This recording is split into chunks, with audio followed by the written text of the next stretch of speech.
All right, this is Robert Nelson from Existence First, and today I am interviewing Dr. Nghi Dang. He's a family physician out of Southern California, and Nghi has written a book series called The Adventures of Max and Friends. As I understand it, this is a book series that helps children to understand mental health issues. Is that correct, Dr. Dang? Yes, yes. First of all, thank you for having me. It's a For sure. pleasure being here. But yes, definitely the book series is aimed at educating children on mental health and also to help start a dialogue between parents and the children on mental health. So, this is supposed to be like a springboard for them to kind of dive in and start that conversation at home. And what was the original inspiration for creating this book series? One of which is, during the pandemic there, I saw a big spike in mental health visits in the clinic for kids and adults. Um, but what it's made me actually want to do something was, actually losing one of my nephew to suicide during the pandemic. So So sorry to hear getting, about that. yeah, thank you. I got the news from my mom, and it really hit me hard. I felt like I could have done something or should have done something different. Maybe I could have changed the situation. A lot of it's survivor's guilt. Um, and I sat down, thought for a while, what could I do to help this from happening in the future? So, what I came up with was, let's just start this series of stories so parents can really talk to their kids and open up this conversation at home. Because the big problem is, parents really don't talk to their kids about mental health. And, we don't get much mental health education in our normal education, right? We get, math, science, English, um, even music, sex ed, even, but then we're never taught anything about mental health. So, that's where I felt like I want to contribute, write a series that would help educate, at the same time, entertain. Uh, that's how you can start that conversation at home. For sure. And I think it's all cultures. I hear a lot of people saying things like, oh, Latino mental health. The Latinos, they're not, uh, the culture just isn't very mental health friendly. And then another culture chimes in and is like, oh yeah, our culture is not really, our parents don't know how to talk to our kids about mental health because of our culture. And I'm like, I don't think it's culture. I don't think Yeah. I don't think any parents out there are talking to their kids about mental health. Yeah, yeah, exactly. I don't think it's a cultural thing. I think it's just a community thing. I don't think anybody is really talking to kids about mental health. Obviously, there's a lot of stigma on mental health, is one. And then two, I don't think most parents, like 99.9% parents, are comfortable, talking to their kids about mental health, right? It's not an easy topic, and it's not something that casually will come up at the dinner table. It will come up if something bad happens in the family, and then they will probably try to talk about it. But I think before that bad event happens, why don't we get ahead of it? So my theory is be more proactive rather than reactive. Yeah, definitely. Now, you said that during the pandemic, you saw an increase in mental health visits, not only from children, but also from adults. So is it the Hmm. case that the adults also need like their own mental health training or education? Yeah, I think as a community we all have a lot of like lacks in our knowledge in mental health. So I think as a community, I think we should all kind of start talking about it more, with your family, with your friends. Have to be something that's more casual as opposed to something more serious conversation. I feel like a lot of times you don't want to talk about it. You are more hesitant to talk about it to your friends and family, just kind of being embarrassed and ashamed. So, that's why I want to hopefully just get that conversation going at home so kids kind of feel like they're comfortable talking to their parents. So they're like, hey, if I'm talking to my parents, I can talk to my friends about it too. So it just makes it something more of a casual conversation instead of such a intense conversation. Yeah, I can see that totally because I've seen people do it in this way where it's like, okay, family, I have to admit something. I'm struggling with anxiety and depression. So I'm like, why do you make such a big deal out of it? Just be like, Mm. okay, yeah, I had an anxious thought yesterday. Here's what I did with it, and just kind of come back to this proactive, like, what can I Yeah, do about it? And I don't know, maybe I don't want to oversimplify it because also mental health is a huge spectrum that exactly. Yeah, goes anywhere from like mild anxiety to, I mean, severe bipolar depression or schizophrenia, where you're just completely out of touch with reality, or on disability income or something like that. I mean, it's a very wide spectrum. yeah, Um, I mean, is that your perspective as well as a physician? yeah. Definitely, there's a big, with anything, there's a big spectrum, um, from being mild to super severe that they can't really function. Um, but I think it starts out in the beginning somewhere. So I think that's where you should start addressing it, as waiting it for it to be like so severe that it's just affecting your just your day to day, that you can't even function and do Mhm. anything. Right. So maybe could you walk us through an example from one of your books? Let me just read through some of these titles that I saw. So one is called The First Day of School. We've got Making a New Friend, Test Day, Stage Fright, New Kid, Change, Digital Friend, Last Summer. So you've got plenty here for people to explore. But is there one in particular you might want to provide as an example so that people have an idea of like what these books are like and how exactly they teach mental health? Yeah. So each book addresses a different topic in mental health that would affect most kids in the middle grades. So the first book, for example, First Day of School, it's actually about bullying and how to deal with bullying and the consequences of bullying. So the story kind of takes you through the first day of school, where the protagonist, the main character Max, he starts out the first day of sixth grade. He's excited for sixth grade. He's got big plans for the year, and then he gets on the bus. Lo and behold, he runs into his bully, and then it will just take you through his encounter with his bullies, and basically how it ends up for him by listening to his brother. Basically, just doesn't end up well for him. And basically, it will explain to you, what can happen in the real world. It's not like a movie where things always turn out great, and what parents can do to help, and what resources are there for kids that are being bullied. Hmm. So at the end of each book, I do have some more medical information for each topic, so it will be a good start off point for parents and kids to kind of read that information and discuss it, and go from there. Great. Any success stories you've heard from parents or kids who have read the books?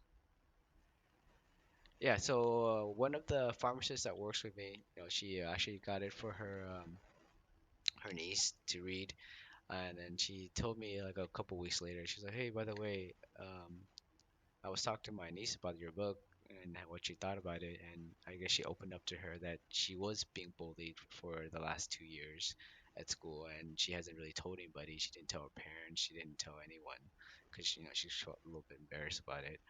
So, but after reading the book and kind of talking to her aunt about the character, she gets opened up to her, let her know that she's being bullied. So, then they sat down, they talked about it, and what's going on in school. So that helped open up that whole conversation at home. Yeah, that's amazing. It raises the question of like, could our kids be experiencing something that they're not talking about with us? Hmm. Yeah, so I think that happens commonly where kids kind of just don't really talk to their parents about it. What for various reasons. Sometimes they're embarrassed, sometimes they're ashamed. Sometimes they just don't think parents would understand. So I think there's a lot of room for improvement in terms of communication with parents as well. So I think having the books kind of help open up that conversation where they don't feel like it's so much about them. that can talk about the character and maybe just segue into, I had something similar. Right. Makes a lot of sense. Um, so I kind of wanted to ask you more about these visits that you saw throughout the pandemic because that's frontline work. You're seeing the real the real deal of what people are actually experiencing and going through rather than just hearing it from a book. You have your patients face to face with you telling you their challenges. And so were there some common what were the most common mental health issues that they brought um, that you're able to talk about in in a general sense? Yeah, the most common mental health visits during that was rise and uptick in like depression and anxiety. So I think with the pandemic, it just kind of unmasked all that in our community with the increase in anxiety, increase in depression, the isolation, and then the homeschooling. So it really kind of threw everybody for a loop. The kids really need interaction with other kids. So being isolated in their house, it really took away some of their coping mechanisms, hang out with their friends, talk with friends, interact as human beings. I think we really need that interaction with each other. So taking that away from them, they really became depressed. They had more anxiety. They didn't know how to cope with certain things. And the same thing with adults as well. I think having this fear, worrying about your family, worrying about your job. I think it really just made everything like 10 times worse for them. Right. Yeah, I can see that. The big, I guess, revelation for me as I observed society go through the pandemic was just how important structure is to our mental health. Being able to go to a job, having things to do, it keeps consciousness in order in a way.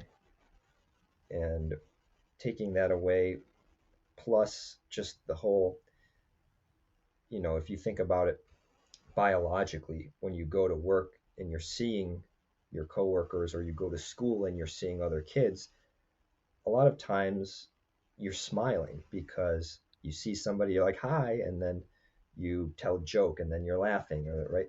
And so biologically, the body is smiling, right? It's doing these positive things. And if you're just sitting at home during shelter in place and you're not engaging in that way, it's not just the fact that like, oh, you're not socializing. That's not the entire thing. I think a big mechanism of action, if you will, of why socializing helps us is that it causes our body to go into these um, positive uh, gestures and facial expressions, such as smiling, and and I'm sure, as you know, as a physician, that directly affects our physiology and the neurochemistry of our brain. Yeah, yeah, exactly. I think that's also a big component, not taking that structure away, taking that normal interaction that will put a smile on their face. Um, all that pretty much was taken away, right, during the whole pandemic. So not only for adults, same thing for kids. All the interaction with their friends, all that it's just wiped out. Right. What was your biggest takeaway from the pandemic? My biggest takeaway from that is that we as a society have so much to improve on in terms of our mental health knowledge and in terms of our ability to pivot in terms of a pandemic. I think we never had anything in place before to deal with something like this. So I think moving on in the future, if something were another big pandemic to hit, I think we have a lot to learn and from our mistakes and such moving on that we somehow will deal with it a little bit better. I like the expression you used. It's we didn't have anything in place, and I think that's so appropriate because from again from my perspective, what happened was that all the structure, our daily routines, our daily structure, the social supports, was pulled out from under us like a rug, and we didn't have these backups, almost in a way, in an engineering sense, where if you lose power, a hospital still needs to run. It's like it needs backup generators. There needs to be systems in place to kind of uh, make up for that lack. And if, as we saw in the pandemic, like we were kind of blindsided by it. I mean, there was the whole COVID issue of just the illness itself and the respiratory thing, but then there's this mental health aspect to it where we were also missing an infrastructure for that mental health piece, right? Mhm.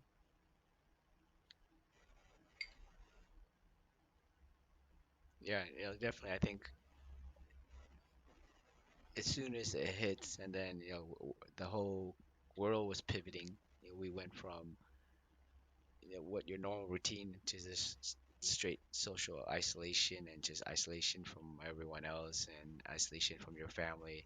I think that played a really big factor in all the increases in our mental health visits. So have you seen, since I don't know if I could say the pandemic is over, but I mean, over the years, it's now November of 2022. Have you Mhm. seen a decrease now in these mental health visits? Yes, I feel like it's starting to slow down now because most places are open again, schools open again, most workplaces are having everybody come back to work now. So I think things are kind of going back to pre-pandemic times. So I think all that social isolation, all that lack of interaction, all that structure that they were used to, it's kind of put back in place now. I see. Uh, for people who are experiencing like depression, let's take adults first. You've got an adult that is experiencing this depression or anxiety for some reason, and they listen to this podcast and they say, okay, I'm going to go talk to my doctor about this finally because I haven't talked to anybody about it. So they go in, they see their primary care physician. What can Mhm. they expect? What is that? There, some people might be afraid, like, oh, they're going to put me on a pill, and I don't want to be on a crazy pill or something. Is what most people might say if they don't understand the mental health field that well. But what can they expect from that visit? The first visit, I think you should be open as possible, as honest as possible, so the doctor kind of can gauge, where you are in terms of your severity. If you're just mild or moderate or severe, and how much is actually affecting your day-to-day life. Based on that, your physician, your doctor, or your psychiatrist can gauge where you are and determine what kind of treatment might be the best option for you. If you're having mild symptoms, they can send you to therapy, have different resources. You don't necessarily need medication, but on the other spectrum, if you're super severe, it's affecting your day-to-day life, then at that point, your physician or psychiatrist probably would recommend you to take something to help you your brain chemistry kind of reset until you can get back on your feet. And I think the most common misconception is that once you get on something, you're stuck on it the rest of your life. But in reality, it's actually just temporary, kind of help you your brain reset. Mental health medication that's meant to Mhm. reset the brain, did you say? Yeah, yeah. So that's how I explain it.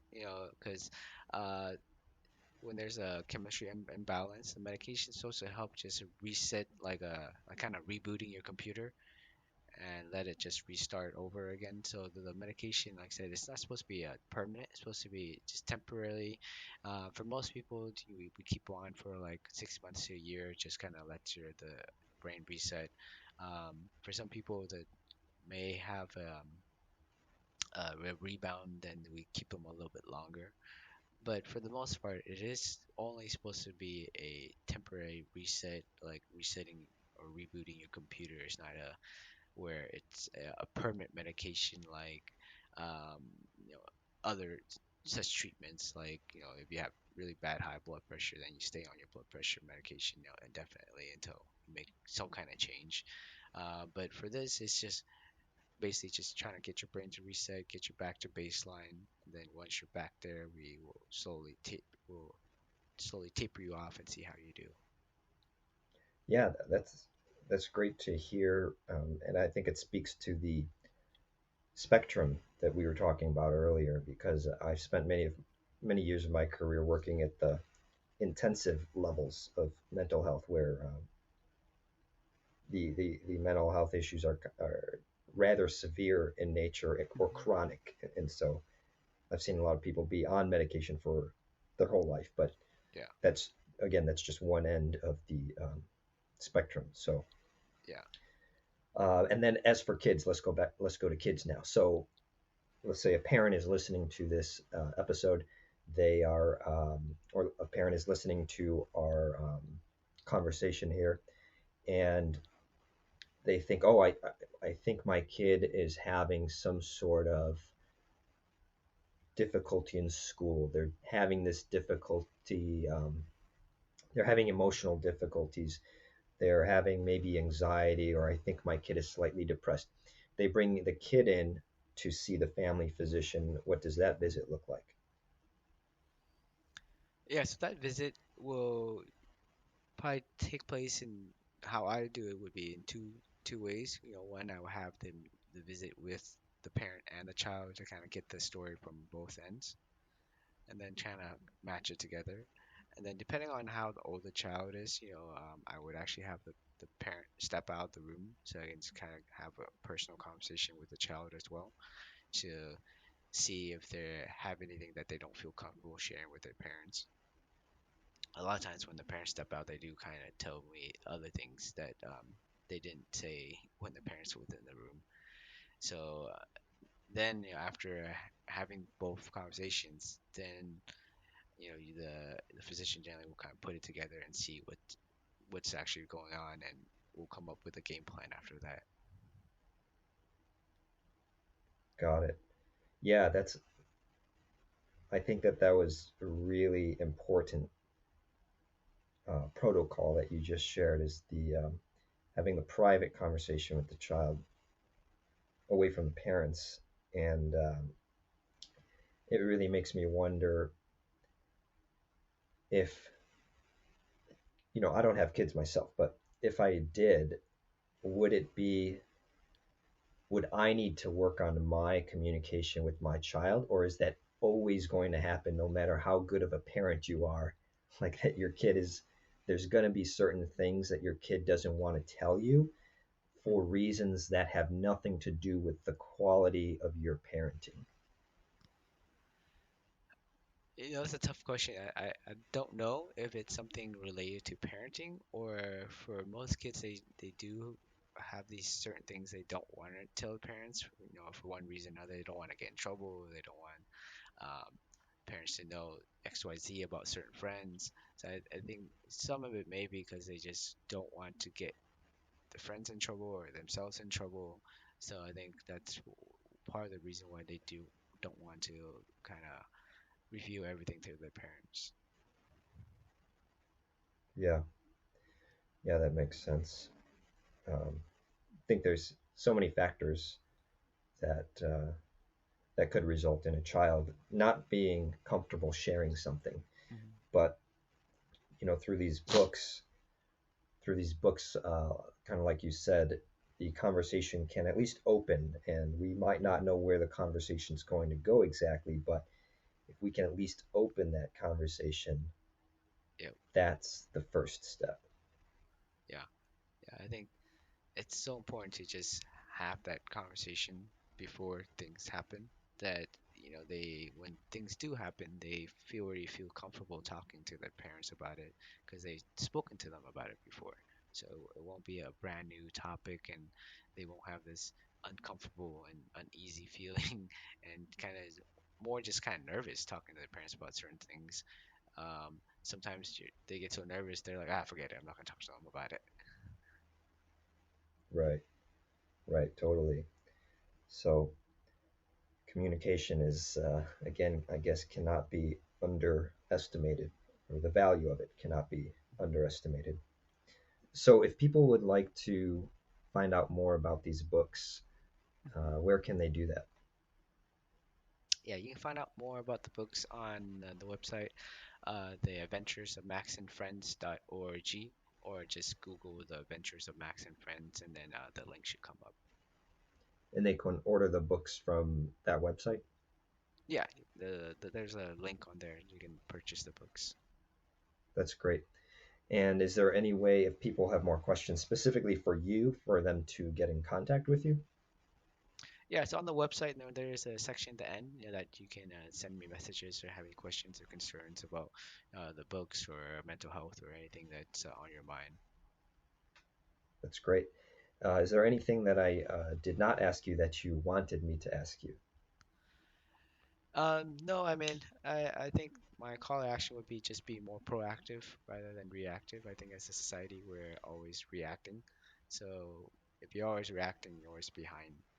But if you're proactive, you're ahead of the situation. So when things do arise, you already have a game plan. Everything's already set. Kind of like the whole situation with the pandemic, right? You have already a game plan set out. When things do happen, you just go, follow your game plan. But if you don't, then we're just scrambling. Just same thing with the pandemic. Makes a lot of sense. Yeah, be prepared, have systems in place, have backup systems, and anticipate. Right, anticipate and be proactive. So it's a great message for everybody. So Dr. Dang, thank you so much for your time, and I hope everybody enjoyed this conversation.